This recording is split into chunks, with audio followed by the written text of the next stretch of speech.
Heroine लड़की हो ना इसलिए शांत है, वरना तो झापड़ लगाएंगे ना। चल सॉरी बोल और निकल। हम सॉरी बोले? चिल्ला तो ऐसे रही है जैसे किस मांग लिया इससे। दीदी क्या कर रही हो? हमारी ना खोपड़ी गरम मत कर, साली यही ना चीर देंगे बता रहे। मारा यही पे चीर देंगे। चल चल पुलिस आई, चल ना चल, देखते बाद में उसको। दीदी बैठो ना यार, चल। ये चाकू दिखा रहे थे। नहीं अरे बैठो ना।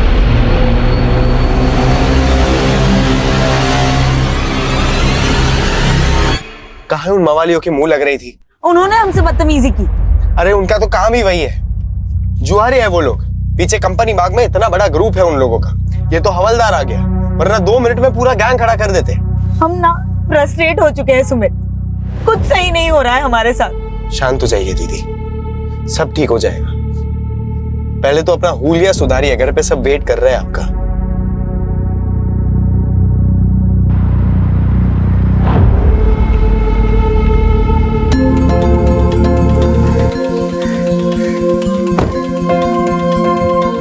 नमस्ते माँ, कैसे हैं आप? हम अच्छे, तुम कैसी हो? हम भी ठीक है। वेलकम होम बेटा, वेलकम। कैसे हैं पापा? हम बहुत अच्छे हैं। ये क्या आपने फिर से शर्ट के बटन ऊपर नीचे लगा लिए? अरे माँ बाप ही मिलते रहोगे या अपने बुआ को भी मिलने दोगे ऋचा से? नमस्ते बुआ। सिर्फ नमस्ते। चाइना से क्या लाई हो हमारे लिए? सॉरी बुआ, हमको तो लगा आपको चाइना का माल पसंद ही नहीं है। आओ बेटा अंदर चलो। हाँ चलो। आज हमको बहुत ही गर्व महसूस हो रहा है कि हमारी बेटी चाइना से डॉक्टरेट करके वापस हिंदुस्तान आ गई। अब हम सब लोग इसको ऑफिशियली तौर पर डॉक्टर ऋचा मिश्रा कह सकते हैं। ये सब तो ठीक है संजीव, लेकिन हमारे मन में एक शंका है। कैसी शंका दीदी? ये जो डॉक्टर की डिग्री ऋचा लाई है ना चाइना से, वो भी कहीं चाइना के माल की तरह फर्जी तो नहीं है? बुआ आप तो 10वीं तक पढ़ी है, आपको डॉक्टर के स्पेलिंग के आगे तो कुछ आता भी नहीं होगा ना? ए बेटा ऐसा नहीं बोलते, बड़ी है ना, बुआ है। बुआ है तो क्या हुआ, इनको भी तो सीखना चाहिए ना उस दोहे से। बड़ा हुआ तो क्या हुआ, जैसे पेड़ खजूर, पंथी को छाया नहीं, फल लागे अति दूर।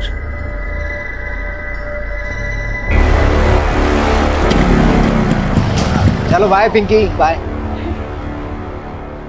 अरे काहे अब तक मुंह लटकाए बैठी है? हाँ, अरे हम बुआ भतीजे में तो ऐसे चलते रहता है। संजीव तुम टेंशन मत लो, हम जानते हैं ना, बिल्कुल अपनी माँ पे गई है। क्यों डॉक्टर ऋचा? Good night.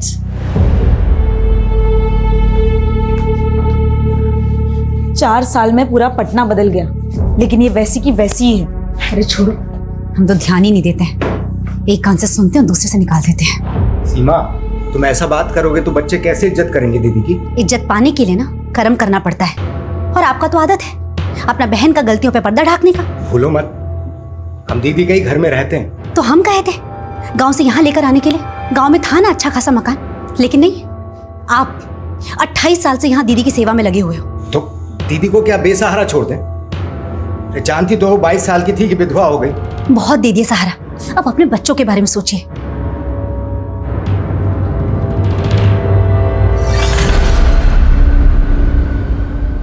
यार वही 28 साल पुरानी कहानी फिर से। ये बुआ जी को तो झेलना ही पड़ेगा। बस जो सोच के आया है ना वो ठीक से हो जाए, बाकी सब तो देख लेंगे।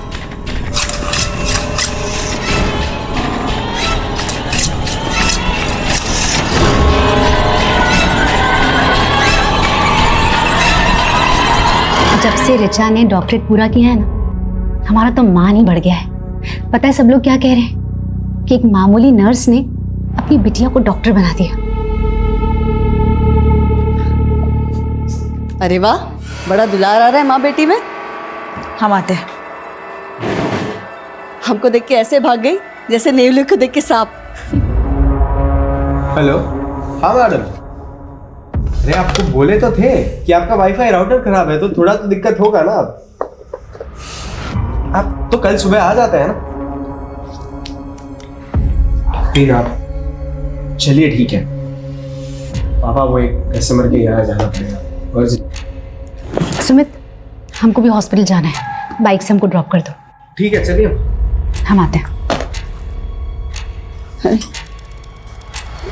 हम क्या आए, सभी चले गए। दीदी हमें आपको कुछ कहना था। बोलो ना। दीदी बुरा मत मानिएगा, हमसे जितना बन पड़ा आपके लिए हमने किया, पर अब क्या है ना, बच्चे बड़े हो गए हैं, सबको अपना प्राइवेट स्पेस चाहिए। तो तुम हमको छोड़ के जाने की सोच रहे हो? अरे दीदी आपसे दूर थोड़ी ना जा रहे हैं, रोज आपसे मिलने आएंगे। जाओ जाओ ना, लेकिन सुमित हमारे साथ रहेगा। लेकिन दीदी बस कहा है हमने तुमसे, सुमित हमारे साथ रहेगा।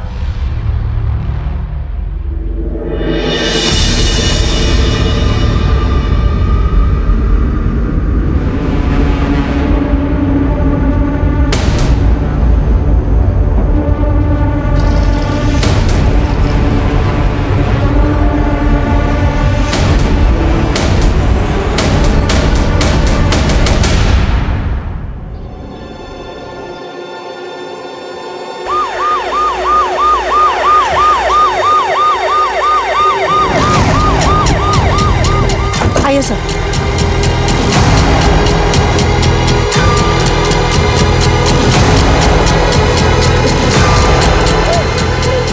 सभी केयरफुल।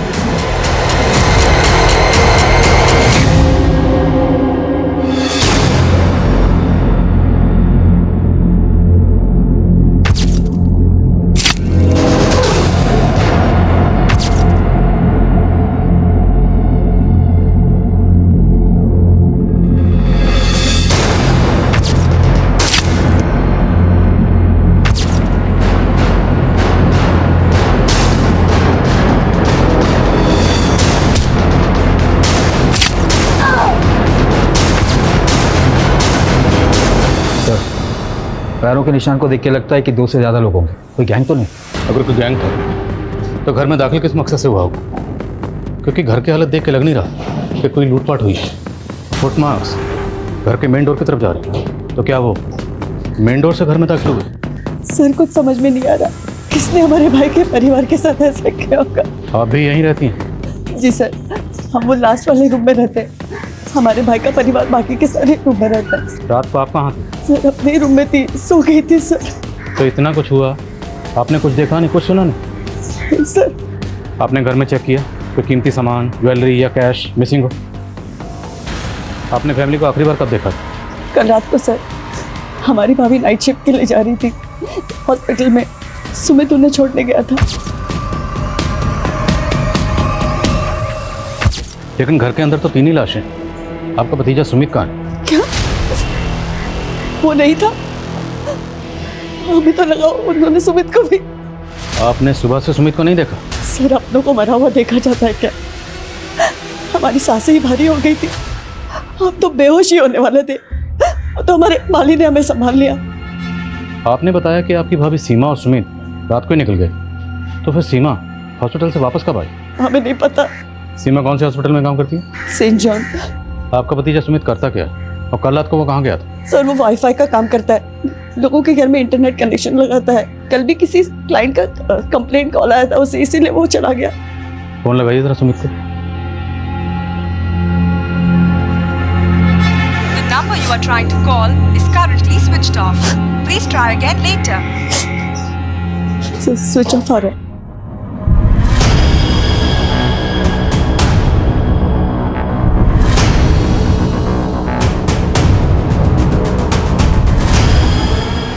सर कोई मर्डर वेपन नहीं मिला। सर घर में कोई फोर्स एंट्री की निशान भी नहीं है, ना लूट ना चोरी। क्रिमिनल्स का मोटिव क्लियरली मर्डर ही लग रहा है। और घर का लड़का सुमित वो गायब है। सर कहीं उसने ही मर्डर तो नहीं किया? सिंह, कोई अपनी फैमिली को इतनी बेरहमी से क्यों मारेगा? और घर में 2 या 2 से ज़्यादा लोगों के फुटमार्क्स हैं। Right sir. अगर ये किसी गैंग या कॉन्ट्रैक्ट किलर का काम है तो हमें उसे जल्दी पकड़ना होगा। काफ़ी पॉश एरिया है, मीडिया की इस केस पर बराबर नजर रहेगी। पटना के वीआईपी इलाके में एक ही परिवार के 3 सदस्यों का बहुत बेरहमी से कत्ल कर दिया गया, जिससे पूरा शहर सख्ते में है। क्या ये पुलिस का फेलियर नहीं? जनता को जवाब देना होगा, आखिर ये हमलावर कौन थे? अगर ये जल्दी पकड़े नहीं गए तो दूसरे घरों को भी टारगेट बना सकते हैं। सर हमें सर हमने सुमित की मां के हॉस्पिटल में चेक किया, सुमित ने अपनी माँ को वहाँ रात 9 बजे ड्रॉप किया था, लेकिन उसकी माँ रात को 1 बजे अचानक नाइट शिफ्ट बीच में छोड़कर चली गई। क्यों? सर, सीमा की कलीग का कहना है कि उसके घर से एक इमरजेंसी कॉल आया था और ये कॉल उसके हस्बैंड का था। ऐसी क्या इमरजेंसी थी? सर, क्राइम सीन पर किसी भी विक्टिम के फ़ोन भी नहीं मिले। समझ में नहीं आ रहा है कि संजीव ने सीमा को कॉल क्यों किया था रात 1 बजे। उस रात सुमित को भी उसके किसी कस्टमर ने कॉल किया था ना? हाँ सर, उस कस्टमर से भी बात हुई मेरी। उसने बताया कि सुमित रात 11 बजे अपना काम खत्म करके वहाँ से चला गया। तो क्या उसके बाद सुमित घर वापस आया होगा? सर मैंने सुमित के बारे में इंफॉर्मेशन निकाली तो पता चला मुरारी नगर थाने में 2 साल पहले उस पर अबैटमेंट ऑफ सुसाइड का केस फाइल हुआ था। सर 2 साल पहले की बात है। शंकर नाम के एक आदमी का भी इंटरनेट कनेक्शन का बिजनेस था। उसके छोटे भाई संकेत ने सुसाइड किया था। सुमित पर आरोप था कि उसने शंकर के क्लाइंट्स हथियाने शुरू कर दिए थे। इसी वजह से उन्हें बहुत नुकसान हो रहा था और इसीलिए संकेत ने सुसाइड कर लिया। सर केस में कुछ दम नहीं था, इसीलिए सुमित बरी हो गया था।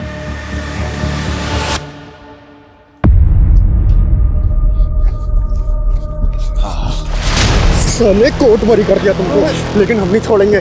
तुम्हारी वजह से हमारा भाई मरा, हम तुमको भी नहीं छोड़ेंगे साले। इसके लिए हमको जेल क्यों ना जाना पड़े।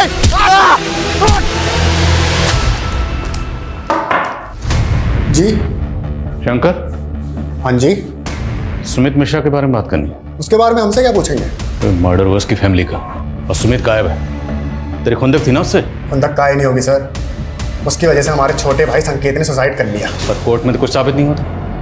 कोर्ट ने तो सुमित को छोड़ दिया था और उसके बाद तुमने सुमित को जान से मारने की धमकी दी थी। साले घर में घुस के मारेंगे, जान से मार देंगे। सुमित को नहीं मार पाया तो उसकी फैमिली को खत्म कर दिया और सुमित को गायब कर दिया। क्या सबूत है आपके पास? चल थाने में दिखा दे। लेके आओ जरा से। अरे क्या गुंडई है, क्या बदतमीजी है।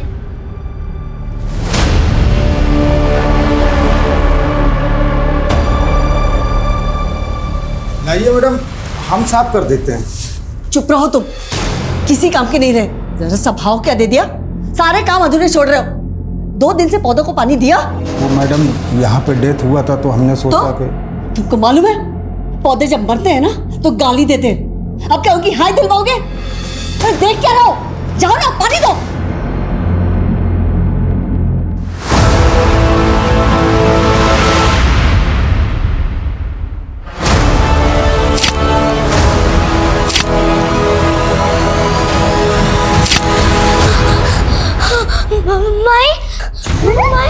माई क्या हो गया छोरे? वो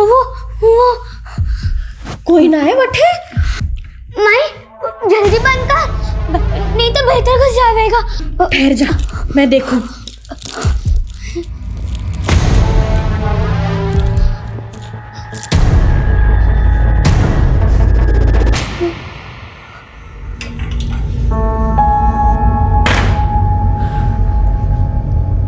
कुछ ना है छोरी, हरा भरा में है।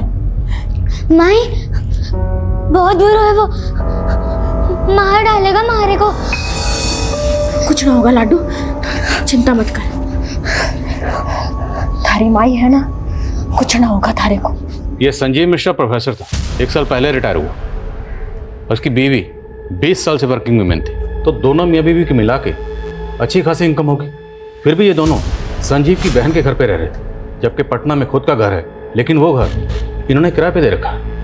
आखिर ऐसा क्यों? सर, संजीव की बहन काफ़ी छोटी उम्र में विधवा हो गई थी और इनके आपसी रिश्तों में अभी तक कुछ बुरा सुनने को नहीं मिला है। शंकर की क्या अपडेट है? सर, इंक्वायरी चल रही है, लेकिन उसे सिर्फ शक के बिना पर और अंदर नहीं रख सकते। जाने दो उसे, लेकिन नजर रखो, हो सकता है उसी ने सुमित को जानबूझ के गायब किया हो ताकि हमारा शक सुमित पे बना रहे। जी सर। सर काम है? सर हमें बताया गया था कि रिचा मर्डर से 2 दिन पहले डॉक्टरेट करके चाइना से वापस आई, लेकिन सर उसका सीडीआर कुछ और कह रहा है। सर रिचा का फ़ोन पिछले 6 महीने से पटना में ही एक्टिव था। मैंने इमिग्रेशन डिपार्टमेंट से कंफर्म किया, वो 6 महीने पहले ही पटना आ गई थी। What? यस सर, लेकिन वो 14 तारीख को अपने घर गई थी।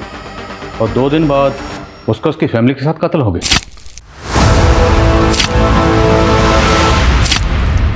आखिर चक्कर क्या है? और अगर वो 6 महीने से पटना में थी तो पटना में कहाँ थी? सर मैंने पता किया है, वो किसी डॉक्टर गौतम कश्यप के क्लिनिक में प्रैक्टिस कर रही थी। तो मिलते हैं इस डॉक्टर कश्यप से और रिचा की फैमिली की एक एक डिटेल पता करो। शायद इस फैमिली का कोई ऐसा राज है जो अभी तक सामने नहीं आया। अच्छा, जा रहे हैं हम। हाँ 1 मिनट। आज फिर उल्टी सर पहन ली? अरे ध्यान ही नहीं रहा, अभी सीधे कर लेते हैं। सुमित, इस बार छुट्टियों के बाद चाइना जाने का मन नहीं कर रहा। क्या बात कर रही हो दीदी? अभी तो एक पूरा साल बचा है, फाइनल एग्जाम्स नहीं देनी आपको?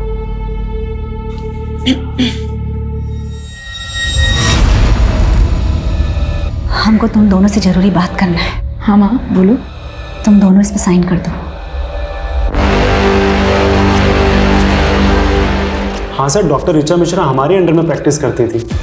आप बताएं सर, क्या जानना चाहते हैं? डॉक्टर ऋचा मिश्रा का मर्डर हुआ उसके माँ बाप के साथ। क्या? कब हुआ सर? 16 तारीख को। उससे 2 दिन पहले 14 तारीख को वो बॉन्डिंग कॉलोनी में अपने घर पर पहुंची। उसके घर पर फंक्शन था। सबको यही लगा कि वो सीधा चाइना से डॉक्टरेट करके उसी दिन पटना पहुंच गई। सर एक मिनट सर, आप कह रहे हैं पटना में घर? सर ऋचा ने तो हमें बताया था कि वो मसूरी की रहने वाली है। इवन 13 तारीख को हमसे कह रही थी कि हमें अपने घर मसूरी जाना है। लेकिन सबको तो यही लग रहा था कि वो चाइना से डॉक्टरेट करके आई है। आपके यहाँ कब से प्रैक्टिस कर रही थी? सर यही कोई 6 मंथ से। उसने हमें भी कहा था कि हम चाइना से डॉक्टरेट पढ़ के आए हैं, और उसे अपॉइंट करने से पहले हमने उसकी डिग्री और डॉक्यूमेंट्स भी चेक किए थे। तो आपके पास उस डिग्री और डॉक्यूमेंट की कॉपी तो होगी? जी सर। डॉक्टर ऋचा मिश्रा की sir degree. Sir even joining के बाद उसने हमसे ये भी कहा था कि पटना में उसके पास रहने के लिए कोई जगह नहीं है, तो हमने यहीं क्लिनिक पे एक शेल्टर प्रोवाइड करवा दिया था। तो मतलब ऋचा ने झूठ बोला? हमें तो टैलेंटेड लगती थी सर। और आजकल तो स्टूडेंट सर यूक्रेन, चाइना और रशिया जैसी कंट्रीज में जाकर मेडिसिन डिग्रीज ले लेकर आए, तो हमें यही लगा था कि वो भी जेन्युइन होगी। तो आपने ऋचा को ना सिर्फ नौकरी पे रखा बल्कि रहने की जगह भी प्रोवाइड करवाई। तो अकेली लड़की देखकर सिर्फ मदद की या फिर मदद से ज़्यादा कोई मेहरबानी की? आप कैसी बातें कर रहे हो? हमारा सिर्फ प्रोफेशनल रिलेशन था और कुछ नहीं था। हमें तो खुद समझ नहीं आ रहा कि उसने हमसे झूठ क्यों बोला।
ठीक ना होने देगा हमारी छोरी को?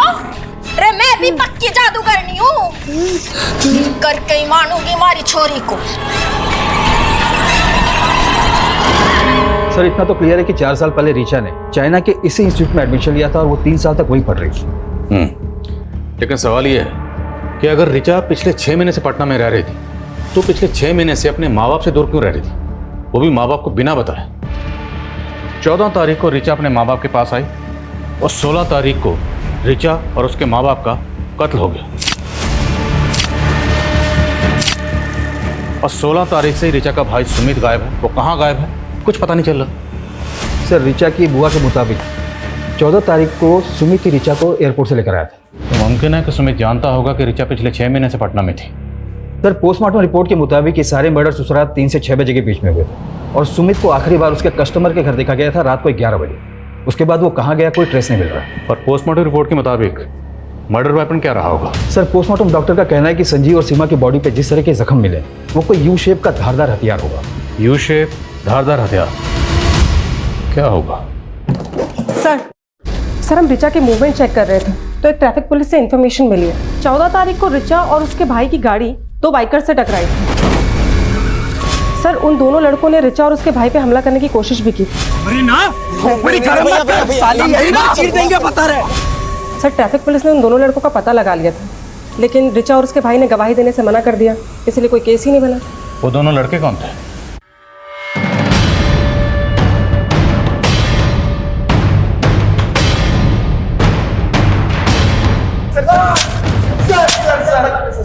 सर हमने किसी का मर्डर नहीं किया सर, हम तो बस वहाँ पे चोरी करने गए थे सर। चोरी करने गए थे? हाँ सर, वो भी उस लड़की के कहने पे। कौन लड़के? रिचा, वो डॉक्टर।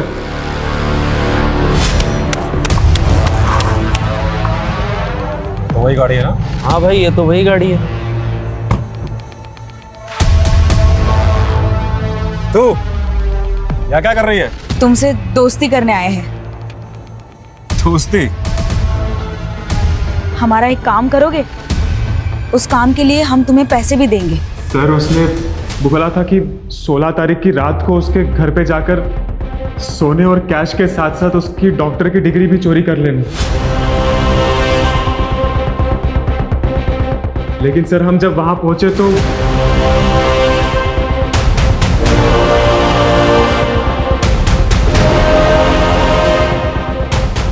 हम जैसे ही वहां पहुंचे वो पहले से ही मरे हुए थे।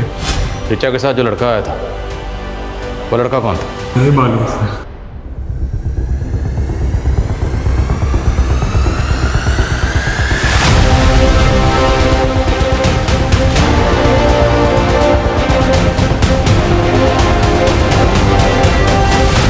चोरी करवाना चाहती थी तो क्यों, किस मकसद से?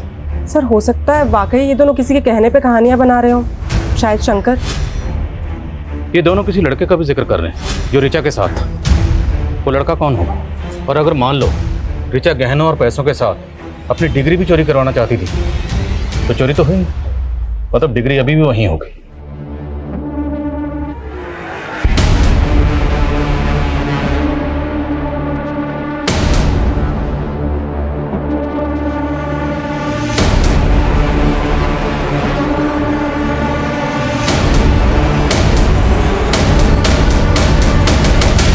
थारा भूत थारे अंदर धीरे धीरे मर रहा है, अब ना बच पावेगा वो।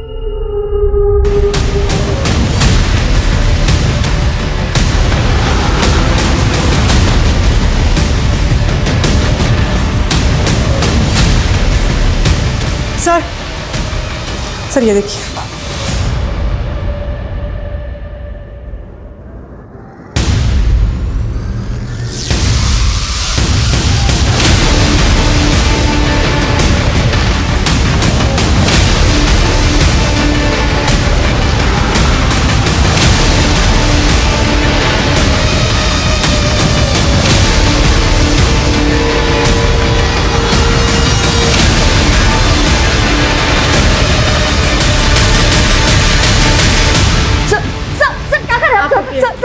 क्या इसके पीछे?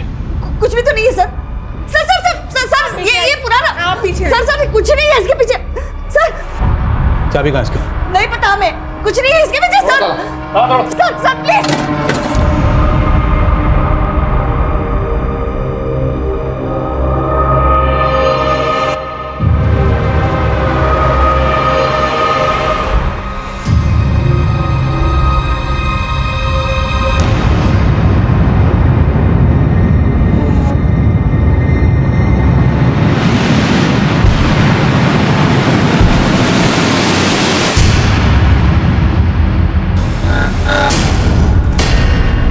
नहीं पता सर वो कंकाल उस कमरे में कैसे आया। सच बोल रहे हैं हम। कैसे नहीं जानते? जिस घर में 3-3 मर्डर हुए हैं उसी में कंकाल मिला है, और वो भी उस कमरे में जो पीछे से जाकर बिल्कुल तुम्हारे कमरे से जुड़ता है। उस कमरे का जो दरवाजा है अलमारी लगा के उसे छुपाया क्यों गया?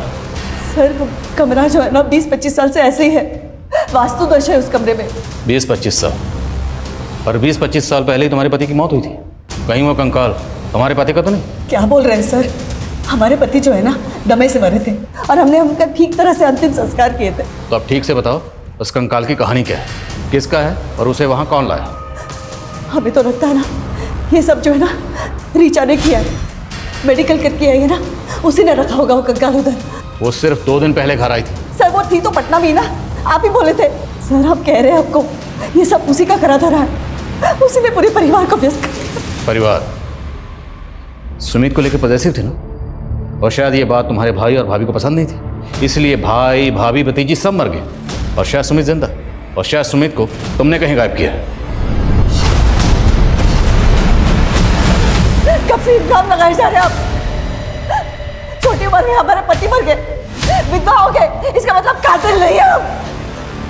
अब और कुछ भी टॉर्चर करेंगे ना, बहुत तकलीफ हो रही है हमें। सोनल हॉस्पिटल लेकर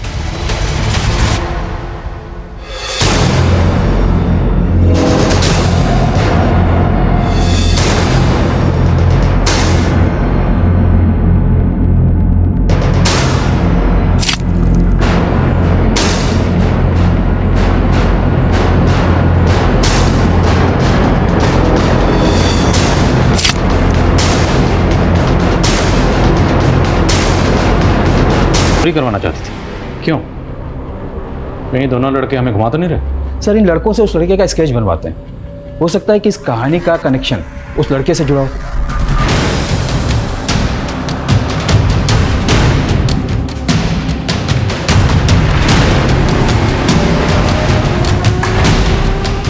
चल खाना खा ले।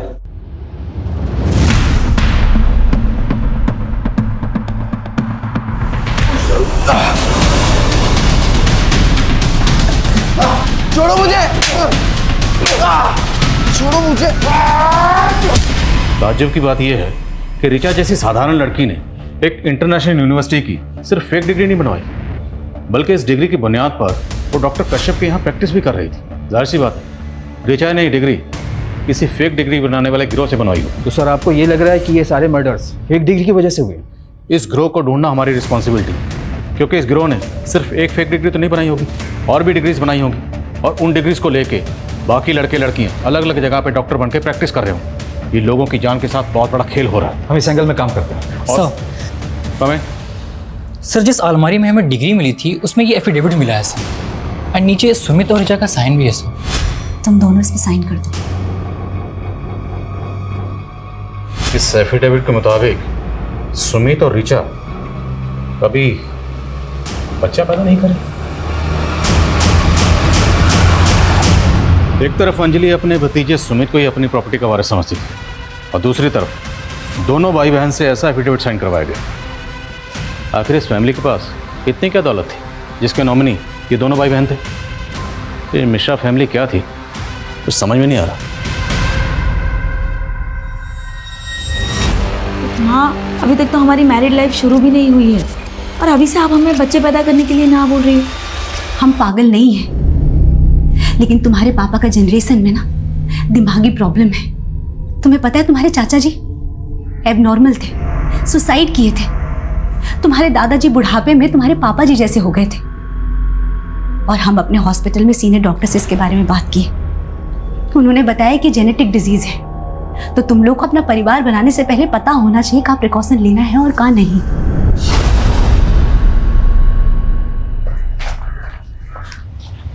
सर जय और प्रदीप ने इस लड़के की स्केच बनवाई है जो कि उस ऋचा के साथ। सर मैंने ऋचा के CDR को भी चेक किया, उसमें एक नितिन नाम के लड़के का नंबर मिला है। सर ये नितिन की फोटो है और ये स्केच दोनों मैच कर रही है। जय और प्रदीप ने भी कंफर्म किया कि यही वो लड़का था जो कि उस दिन ऋचा के साथ था। सर हमने ऋचा को पहले ही कहा था कि उन लड़कों से ऊटपटांग काम ना करवाए, और उसने एक नहीं सुनी। और सर सच बताए तो हम उसके साथ जाना भी नहीं चाहते थे, पर उन लड़कों से उसे अकेले बात करने में बहुत डर लग रहा था, इसलिए हमें जाना पड़ा। तो जानता था ना कि ऋचा ने उन दोनों को, प्रदीप और जय को, घर पे बुलाया था? सर सच बता रहे हैं, हम कुछ नहीं जानते। तुझे पता था ना कि ऋचा चाइना से पटना वापस आ गई, उसने फेक डिग्री बनवाई। कहाँ से बनवाई थी? तूने मदद की थी? नहीं सर, हम तो पहले से ऋचा के इस कदम के खिलाफ थे, पर वो बहुत प्रेशर में आ गई थी क्योंकि वो फेल हो गई थी। नितिन हम तो डॉक्टर बनना ही नहीं चाहते थे, हम तो सिंगर बनना चाहते थे। लेकिन हमारे पेरेंट्स जब से हमने होश संभाला ना, कूट कूट के दिमाग में भर दिया कि हमें सिर्फ डॉक्टर बनना है। ऋचा पर तुमने कोशिश तो की थी ना, अब तुम फेल हो गई तो कोई बात नहीं, एक बार फिर से ट्राई करो। 45 लाख का खर्चा किया है उन्होंने हमें चाइना भेजने के लिए। किस मुंह से कहे कि हम फेल हो गए? फिलहाल ना फेक डिग्री का जुगाड़ कर लेते हैं, फिर कुछ कमा लेंगे और उस कमाई से हमारा डॉक्टरेट पूरा कर लेंगे। सर रिचा ने अपने फैमिली प्रेशर में आके कभी कोई सही डिसीजन लिया ही नहीं। उसे तो हमेशा यही डर लगा रहता था कि गलती से अगर उसकी फेक डिग्री पकड़ी गई तो उल्टा और फंस जाएगी, इसलिए वो उसे चोरी करवा के टेंशन फ्री होना चाहती थी। Tension free? उसी फेक डिग्री को दिखाकर वो डॉक्टर के यहाँ प्रैक्टिस कर रही थी। आई नो सर, पर किसने किया, कब किया, क्यों किया, उसके पेरेंट्स का किसने खून किया, सर हमें कुछ नहीं पता। रिचा का भाई सुमित कहाँ, ये तो जानता होगा ना? सर हम कुछ नहीं जानते, हम सच बता रहे हैं।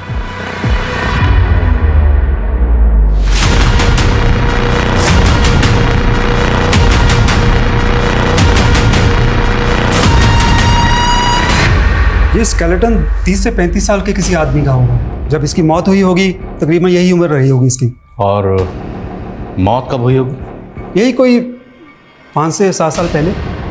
पर हमें तो लगा कि ये स्केलेटन वहाँ इससे भी ज़्यादा सालों से रखा गया होगा, क्योंकि हमें जब स्केलेटन मिला उस वक्त इस पर काफ़ी धूल जमी हुई थी। लेकिन सर हमें उस धूल और मैल की लेयर के नीचे एक ऐसी लुब्रिकेंट की लेयर मिली है जो आमतौर पर स्केलेटन को प्रिजर्व करके रखने में इस्तेमाल होती है। तो मिश्रा हाउस में वो कौन था जो स्केलेटन को प्रिजर्व करके रखना चाहता था?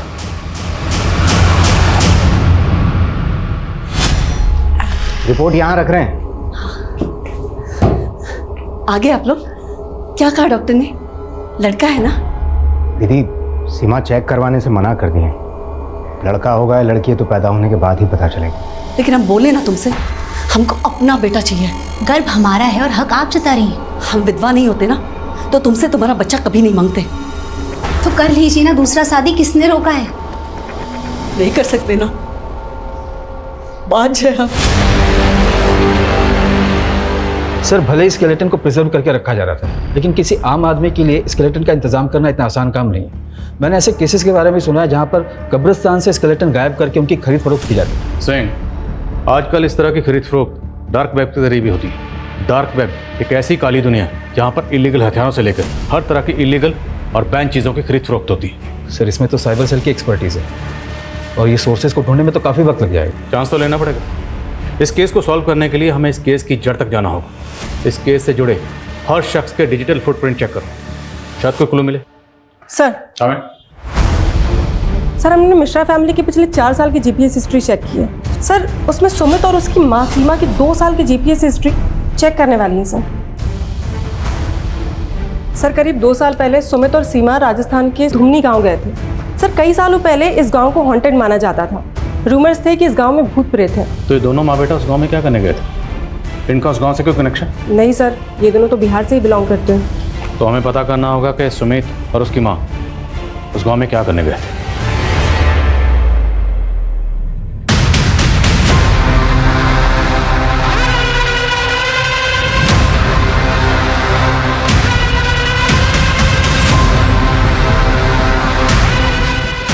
सर ये सरपंच की माँ है। सीमा और सुमित को इन्होंने आइडेंटिफाई किया। प्रणाम माता जी। सब मारे को अच्छे से याद है। वो छोरा और उसकी माँ यहाँ मारे को मिलने आए थे। माँ जी, गोमांती और लोमानी कहाँ रहते हैं बता पाएंगी क्या? अच्छे, धन्यवाद। गोमंती और लामनी? हाँ साहब, वही गोमंती और लामनी जिनका भूत 50 साल से फिरे हुए हैं। बड़ी अच्छी बेटा थी बेचारी माँ बेटी की, जादूगरनी वैद्य जो कह लो। लेकिन गांव वालों को लगता था कि गोमंती काला जादू करती थी और फिर गांव में कुछ लोगों ने उनको मार दिया और उनकी आत्मा भटक गई। सर 50 साल पुरानी माँ बेटी की मर्डर की कहानी है जो कि काला जादू करते थे। भला सुमित और उसकी माँ इस कहानी को इतने डिटेल में जानने के लिए इंटरेस्टेड क्यों होंगे? अगर देखा जाए तो इंटरनेट पे इस घटना के बारे में पूरी जानकारी होगी, फिर भी सुमित और उसकी माँ इस घटना के बारे में जानने के लिए पर्सनली इस गांव में आए। और 2 साल बाद सुमित की माँ सीमा, उसके फादर संजीव और बहन रिचा का मर्डर हो गया, और वो भी इतने ब्रूटल तरीके से। सर इस क्राइम का ना ही कोई मोटिव समझ में आ रहा है और ना ही ये कि ये किया किसने। आई थिंक वो शायद इसलिए क्योंकि अभी तक हम इस केस को रेगुलर तरीके से इन्वेस्टिगेट करते आ रहे हैं। क्यों ना हम इस केस को देखने का नजरिया बदलें। नजरिया बदलेंगे तो तहकीकात बदलेगी और तब शायद कोई क्लू हाथ लगे।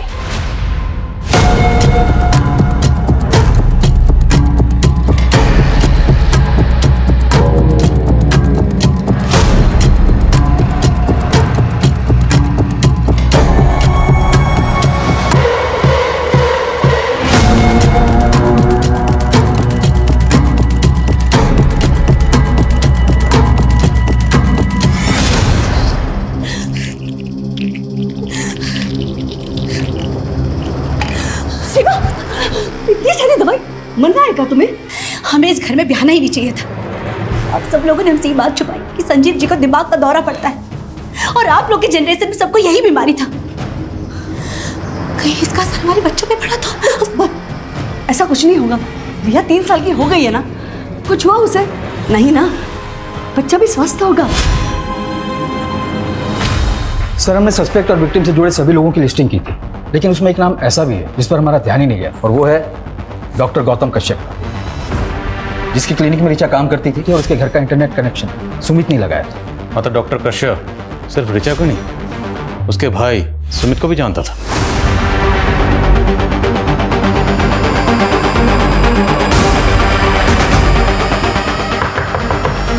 Doctor Kashyap, doctor Kashyap,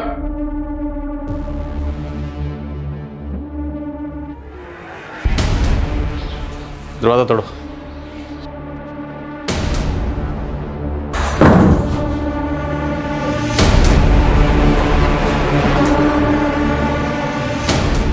doctor Kashyap,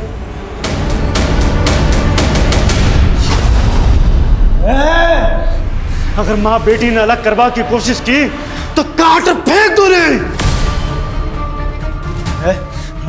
निकलो उठा सर, निकलो उठा सर, निकलो उठा सर, निकलो उठा सर। 50 साल से माँ बेटी जुदा हाँ, और अब जमाना फिर से अलग करवो चाहो हाँ? मैं काट फेंक दू नहीं। छोड़ो मुझे। सुमित, सुमित, क्या बात कर रहे हो डॉक्टर गौतम? पिछले जन्म में हम लड़की थे। हाँ, हम तुम्हारी माँ थे, एक औरत, और वैद का काम करते थे, और इस जन्म में हम डॉक्टर हैं। आपका है ना वो karmicsoulmate.com पे पुनर्जन्म के किस्से पढ़ पढ़ के दिमाग खराब हो गया। अभी तुम नादान हो ना, यकीन नहीं करोगे। हम पिछले जन्म में वैद ही नहीं, ब्लैक मैजिक की प्रैक्टिस भी किया करते थे, और इस जन्म में भी कर रहे हैं। और इसी ब्लैक मैजिक की मदद से हमें यह पता चल गया है कि हम दोनों पिछले जन्म में माँ बेटी थी। तुमने सुमित को फालतू कहानियां सुना के सुमित को हासिल करने के लिए तूने उसकी पूरी फैमिली खत्म कर दी। सिर्फ हमने ही नहीं, हमारे बेटी ने भी हमारा साथ दिया। जिन 3 लोगों ने 50 साल पहले हमें मारा था, हमने उन्हें मारकर अपना बदला पूरा किया है। गोमांती यानी हम और लामानी यानी तुम। ठीक 50 साल पहले 11 मई को हम दोनों मरे थे, और जिस दिन हम मरे थे उस दिन पूर्वा फाल्गुनी नक्षत्र था, और जिस दिन हम पैदा हुए उस दिन भी पूर्वा फाल्गुनी नक्षत्र ही था। और कमाल की बात यह है कि जिस दिन तुम पैदा हुए उस दिन भी पूर्वा फाल्गुनी नक्षत्र ही था। तो क्या पिछले जन्म में हम सच में आपकी बेटी थे? हाँ, हम दोनों माँ बेटी थे, और हम दोनों को जिन 3 लोगों ने मार दिया था,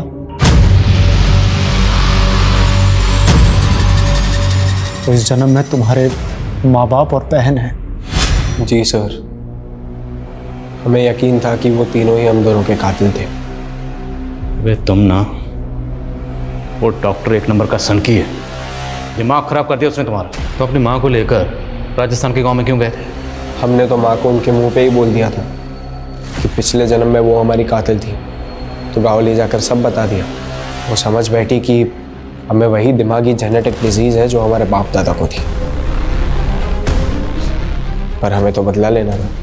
पर तभी ऋचा चाइना में थी, तो जैसे ही वो फेल हुई, हमने उसे एक फेक डिग्री का प्रॉमिस कर यहाँ इंडिया बुला लिया, क्योंकि हमें तीनों को साथ में ही मारना था। ऋचा को इंडिया बुलाकर डॉक्टर कश्यप के यहाँ प्रैक्टिस पर लगा दी, ताकि वो साला डॉक्टर तुमसे 6 महीने अपने ऊट पटांग रिचुअल करवाता रहे। स्केलेटन भी डॉक्टर ने ही खरीदा था डार्क वेब पे जाकर। उन्होंने कहा था कि वो रिचुअल्स ही हमारा सुरक्षा कवच होगा, ताकि हम पकड़े ना जाए।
चले मारे से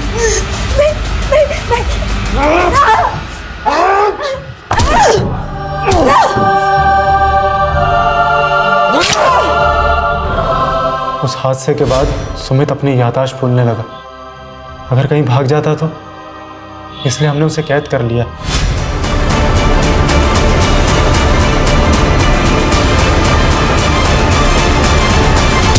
हम उसे बार बार याद दिलाते हैं कि हम उसकी माँ हैं और वो हमारी बेटी। सनकी, तूने अपने पागलपन के चक्कर में एक पूरी फैमिली को खत्म कर दिया। एक बच्चे को ऊटपटांग पास सुनाकर उसका पूरा फ्यूचर बर्बाद कर दिया तूने।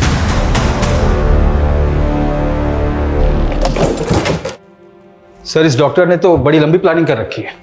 सर, आप किस तरह की प्लानिंग? उसने कहा कि कोर्ट में उसे लॉयर नहीं चाहिए, वो अपना केस खुद ही लड़ेगा। इसके लिए उसने डॉक्यूमेंट भी तैयार कर रखे। सर, अब वो कोर्ट में 50 साल पुरानी गोमंती और लमानी मर्डर केस को फिर से ओपन करके ये साबित करना चाहता है कि 50 साल पहले सीमा, संजीव और रीचा ने उनके पिछले जन्म में इसकी हत्या की थी। सर, ये पक्का सनकी है। और वैसे भी 50 साल पहले गोमंती और लमानी का मर्डर किसने किया था, ये तो कभी पता ही नहीं चला। लेकिन ये डॉक्टर वो केस पक्का ओपन करेगा। मैंने एक से एक सनकी और सिरफिरे लोगों को देखा, पर ये डॉक्टर कश्यप सबसे ऊपर है। ये दुनिया ऐसे ऐसे अजीब और खतरनाक लोगों से भरी पड़ी है, इन्हें समझने और पहचानने में लोग अक्सर धोखा खा जाते हैं और सुमित और उसके परिवार की तरह का शिकार बन जाते हैं। लोगों को ऐसे सनकी और सरफिरे लोगों से सतर्क और सुरक्षित रहने की जरूरत है।